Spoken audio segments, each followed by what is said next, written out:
And we are back with the third segment of the GSMC Basketball Podcast presented by the GSMC Sports Network. And here we are, here I am, just me, myself, and I. And we are going to be, I keep saying we, but I always say we when I'm on these podcast shows, I guess. So we're going to be looking at the Mavericks and the Thunder game, as well as the Cavs and the Celtics game, which is going to be happening tonight. In the Celtics, they start at 7, and the Mavericks game, they start at 9:30 on ESPN. So we'll go over the Celtics first, because I feel like that's going to be a lot of an easier game to sort of review and preview. The Celtics, they blew out the Cavs in the previous matchup, and I think that the game is going to be just a little bit closer than it was last time. Just a little bit closer than it was last time, because I can't even lie to you guys. The Celtics team is just way too good. They are way too good for their own good, and I genuinely do not see the Cavs coming out of this series whatsoever, let alone winning a game. I don't see that happening. Miami, they won a game because they literally had to have a historic performance in order to beat them. Now, will that happen with the Cavs? Maybe. I mean, Donovan Mitchell is a very competent scorer, but I just think that the Celtics team is too loaded offensively and defensively to allow Cleveland to even have a chance of competing in this game. And just looking at the box scores from the previous game, Donovan Mitchell, he ended the game with 33 points. But the problem was that he was basically the only player that was scoring efficiently for that team. Aside from Evan Mobley, aside from Evan Mobley, nobody else had that good of production coming from the Cavs, either coming off the bench or in the starting rotation. There was nobody that was that stood out or helped the team in any way, shape, or form. And with the Celtics, on the other hand, Tatum, he had 18 points. And with those 18 points and 11 rebounds, the best player on his team, you would think that the game would be a lot closer than what it actually is, and you'd think that the team would have probably lost, because when you look at star of the team versus star of the team, Donovan Mitchell completely outplayed Jason Tatum. But it is a team sport, so the Celtics ended up winning by double digits they won by 25 points. So with this in mind, the fact that the Celtics, they have all of these other players coming off of just helping Tatum to win this series and helping their team to win. And Jaylen Brown, 32 points. Derek White, 25 points. Drew Holiday, 14 points. Al Horford, 7. And Peyton Picard, 16 points as well. All of these players for the Celtics, they're incredibly valuable. And as a team, they're just unstoppable. They're just that much better than every other team in the Eastern Conference. And I don't really think any other team in the Eastern Conference can beat the Boston Celtics. So the Celtics are probably going to be finals bound, assuming that the Knicks don't just pull off the miracle of the century and beat them in the Eastern Conference Finals. Now, I know what you guys are thinking, but wait a minute, I thought you said that the Knicks had the best chance of beating the Boston Celtics. I said that they had the best chance, but that doesn't mean that I think that they'll beat them. There's a difference there. That, as well as these injuries for the Knicks. We have to see how severe they are. I don't know how bad OG's injury is yet. We don't know how Jalen Brunson, what could happen to Jalen Brunson in the next game. And if that re-aggravates an injury, we don't know.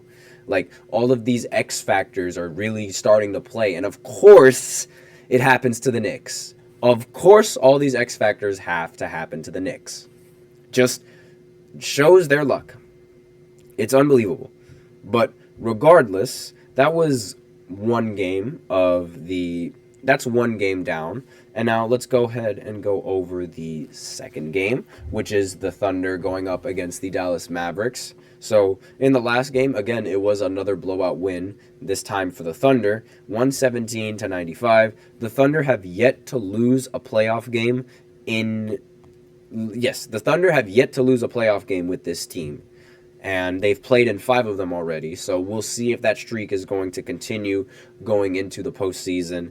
Now, the Thunder as a team, they were the youngest team to win 55-plus games, the youngest team to earn the 1 seed, the youngest team to win a playoff series, and the youngest team to sweep a playoff series. So, obviously, this OKC team is a lot better than what I had previously thought they were. Like, I thought they were somewhat... I thought they were sort of just a regular season team, if that makes sense. Like, because the lack of experience in the postseason, I thought was going to inflict them a lot more harm than good in retrospect. But now, seeing as like how they've been playing, this is still sort of their real test, because the Pelicans, they were also short on a player in Zion Williamson, and that definitely affected the outcome of the series. But this is like literally like their legitimate playoff series where they're not playing against an injured team. Because now I'm not trying to, and in no way am I trying to take away the win from OKC by saying that by putting an asterisk on it because Zion Williamson was injured. But I do say that Zion being a non-factor is something that should be considered, because you almost always count on him being a factor. And the fact that they didn't have to worry about him being a factor just only speaks on how different the matchup was for them and the game plan was for them. So the Thunder, they ended their the final score was 117-95. Excuse me, I was having difficulty trying to formulate the words.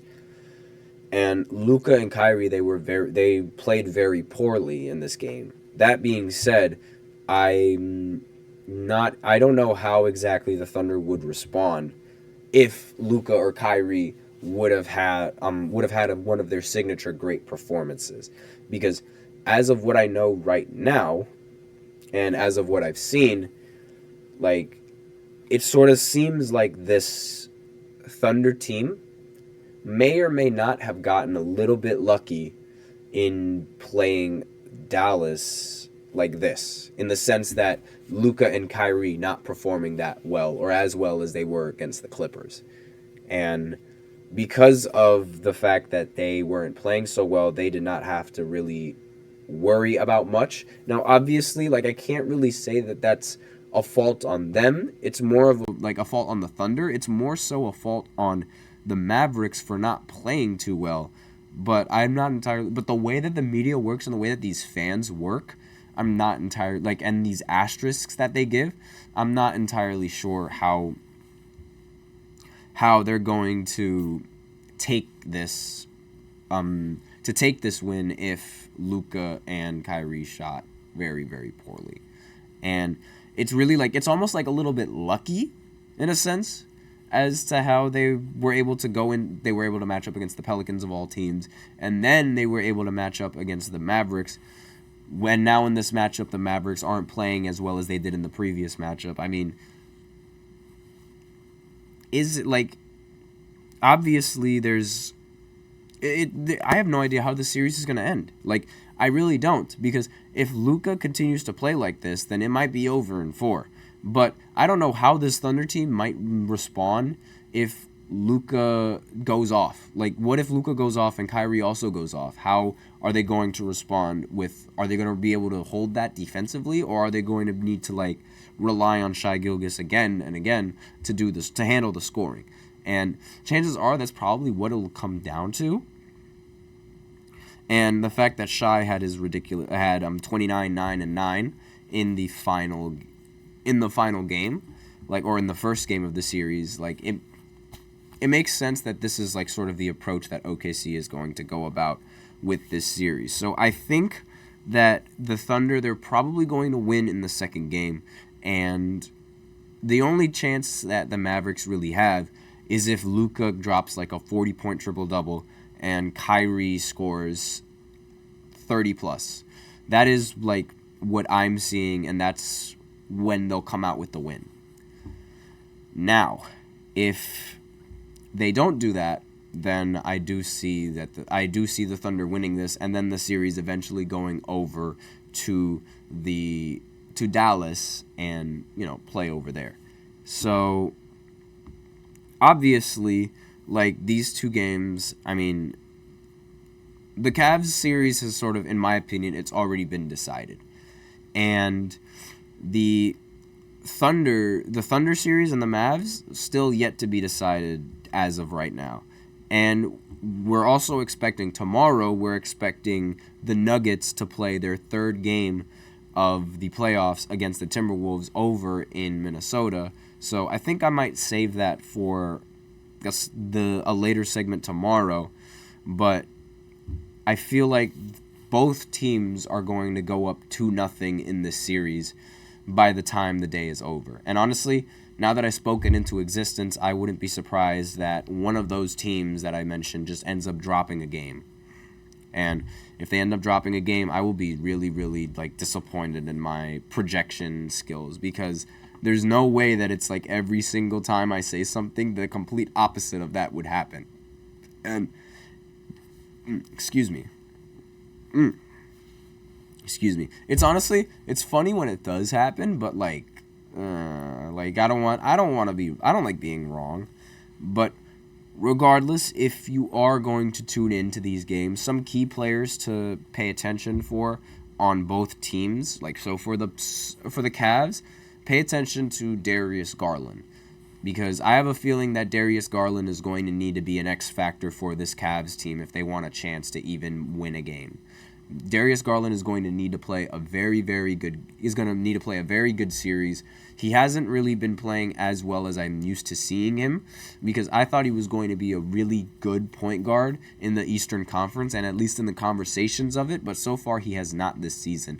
And it might be because he was injured for a little bit, but regardless, I genuinely do not think that. But Garland is going to be that X factor. And obviously watch Donovan Mitchell. Then for the Celtics, you want to watch all of those players, honestly, because all of those players can be an X factor. So specifically Tatum, Brown, and Derek White. Really, Derek White is the most ultimate X factor you could possibly have because of his defense and the ability to score constantly down the floor. And Jason Tatum and Jaylen Brown, they also have defense, not discrediting them or their defensive capabilities or offensive, honestly.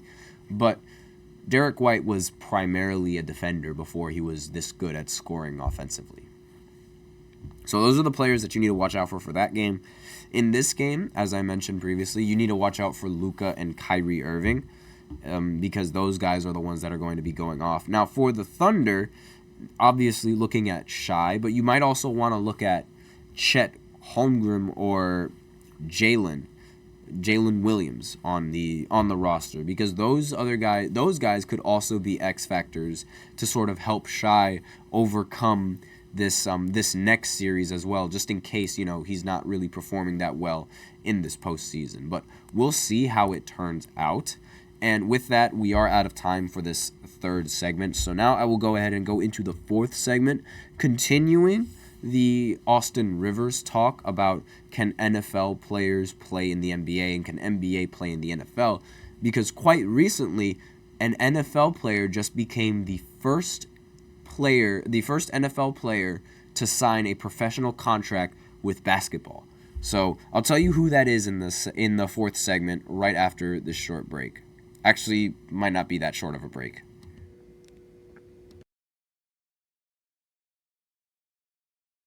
For the best and latest podcasts available anywhere, go to the podcast app on your cell phone and type in GSMC to access free content-rich podcasts on health and wellness, book reviews, sports, entertainment, relationships, social media, movies, technology, finance, and even weird news. Subscribe and download the GSMC Podcast Network's family of shows. available everywhere podcasts are found.